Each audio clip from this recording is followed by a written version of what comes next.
শীতকালীন সময়ে আপনি মাছ চাষ করতেছেন, এই সময়ে আপনি সরিষার খোল ব্যবহার করতে পারবেন কিনা। দেখুন, শীতকালীন সময়ে মাছ চাষে আমরা ভাসমান খাবার দিতে বলি।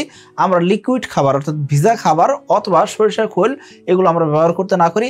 এবং কি অনেক খামার আছেন 5 দিন 7 দিন খোল ভিজে রেখে সার হিসেবে ব্যবহার করে থাকেন, সেটা আমরা নিষেধ করে থাকি।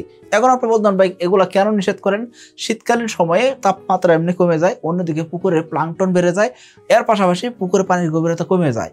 এই সময়ে আপনি যদি প্রাকৃতিক খাবার তৈরি করার জন্য এরকম সরিষার খোল ব্যবহার করেন, এই ক্ষেত্রে অনেক সময় দেখা যায় পুকুরে মাছের অক্সিজেন স্বল্পতা হতে পারে।